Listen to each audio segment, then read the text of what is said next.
আসসালামু আলাইকুম রহমতুল্লাহ। আমরা প্রতিনিয়ত এরকম বেশ কিছু গার্ডিয়ানের মানে রিকোয়ারমেন্ট পাই বা হচ্ছে গিয়ে কি বলা যায় এটাকে, যে ছবি আমাদেরকে পাঠায় যে বাসায় খতনা করেছে হাজাম, বা কেউ বাসায় গিয়ে করে দিয়ে আসছে, এতে করে খতনায় ভুল হয়েছে, বা স্যার এটা এমন কেন হলো, স্যার এটা দেখতে এমন কেন দেখা যায়, স্যার ইনফেকশন হয়েছে কি করব, এই ধরনের প্রশ্নগুলো আমাদের কাছে আসে। তো আমাদের যারা টিম মেম্বার আছে ওরাও চেষ্টা করে যে যত ব্যস্তই থাকুক এই ব্যস্ততার ভিতরে যারাই আমাদের কাছে একটু সহযোগিতা চায়, পরামর্শ চায়, ওদেরকে পরামর্শ দেওয়ার জন্য আলহামদুলিল্লাহ। সো এই যে বাসায় আপনি খতনা করালেন, দেখেন প্রত্যেকটা জিনিসের জন্য একটা সঠিক পরিবেশ দরকার, প্রত্যেকটা জিনিসের জন্য মানে যেহেতু খতনা একটি সার্জারি, সো এটাকে সহজভাবে নেওয়ার কোনো উপায় নেই। যেহেতু এখানে চামড়া কাটা হবে, এখানে ইনফেকশনের ঝুঁকি থাকতেই পারে, এখানে যে কোনো দুর্ঘটনা ঘটতেই পারে। আপনার উচিত কি? আপনার উচিত হলো যে একটু সময় নিয়ে হলেও আপনাকে কষ্ট করে শিশুকে কোনো একটা ডাক্তারের কাছে নিয়ে তারপর ওইখান থেকে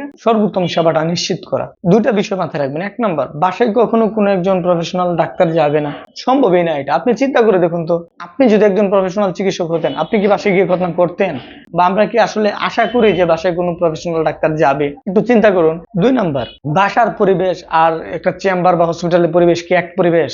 বাসায় কি চাইলেও জীবাণুমুক্ত ভাবে একটা খতনা সম্পন্ন করা পসিবল? আদৌ পসিবল? কখনো সম্ভব হয়েছে নাকি কখনো সম্ভব হবে? সো কখনো সম্ভব হয় নাই, কখনো সম্ভব হবে না। যেহেতু বাসায় আপনি নিয়ে খতনা করাচ্ছেন, কারা খতনা করছে এই বিষয়ে আমরা কথা না বলি, যে খতনাটি কিন্তু সেফ খতনা হচ্ছে না, এই খতনার পরিবেশটা ঠিক নাই, এই খতনার হচ্ছে গিয়ে আপনার ইনস্ট্রুমেন্ট কতটুকু জীবাণুমুক্ত এটা আল্লাহ ভালো জানেন, ওনারা ভালো জানেন। পাশাপাশি হচ্ছে যেহেতু এখানে পরিবেশটা জীবাণু মুক্ত না, তো সেখান থেকে ইনফেকশন হওয়ার একটা ঝুঁকি থাকে, ইনফেকশন হতেই পারে। তো সেই জন্য সর্বোত্তম হবে যদি আপনি একজন ডাক্তারের মাধ্যমে খতনা করেন এবং কোনো একটা জায়গায় মুভ করে খতনা করেন। এখন খতনার যে পদ্ধতি, আপনি যদি সেলাই ব্যান্ডেজের মাধ্যমে খতনা করেন, খতনা করে কিন্তু বাচ্চাকে স্বাভাবিকভাবে বাসায় নিয়ে চলে যাওয়া যায়। আগে যেমন ব্যান্ডেজ, তারপর হচ্ছে বাচ্চাকে রেস্টে রাখা লাগতো, এখন কিন্তু ওইগুলো হয় না। কারণ এখন হচ্ছে আমরা ইলেকট্রোকটেড মেশিনের মাধ্যমে চামড়াটা কাটি। সেলাই ব্যান্ডেজের খতনার ক্ষেত্রে ডিভাইস তো আপনারা জানেন যে এটা বাচ্চা খতনার আগে খতনার পরে একই রকম থাকে। স্টেপলারও বাচ্চা খুব স্বাভাবিক থাকে, সুস্থ থাকে। তো টেনশনের কোনো কারণই নাই।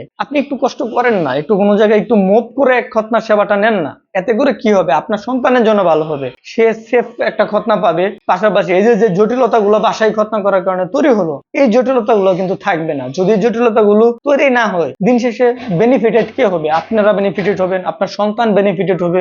সো বাসায় খতনা করানো একটা সময়ের জন্য, যখন এই ডাক্তার অ্যাভেলেবেল ছিল না বা এই সেবাগুলো অ্যাভেলেবেল ছিল না, তখন মানে করানো হয়েছে, মানুষ করিয়েছে, এখনো করায়, ঠিক আছে। কিন্তু দেখেন আগে যে পরিমাণ রোগ জীবাণু ছিল, আগে আমাদের আবহাওয়া যেরকম ছিল, পরিবেশ যেমন ছিল, এখন কিন্তু ওরকম নাই। এখন মানুষের রোগ জীবাণু খুব দ্রুততম সময়ে হয়, খুব অল্পতেই মানুষ রোগাক্রান্ত হয়। আবার আমাদের পরিবেশে সবসময় রোগ জীবাণু ছড়াছড়ি। আপনারা একটু কষ্ট করে কোনো একটা জায়গায় গিয়ে খতনা করেন, আর অবশ্যই খতনাগুলো যেন একটা ডাক্তারের মাধ্যমে হয়। বাসায় খতনা বিষয়গুলো এড়িয়ে চলুন। তারপর যদি কোনো জটিলতা হয় কোনো জায়গায় খতনা করানোর ক্ষেত্রে, আপনারা আমাদেরকে নক করবেন। আমাদের যে টিম আছে, টিম থেকে আপনাদেরকে সর্বাত্মক সহযোগিতা করবে ইনশাআল্লাহ।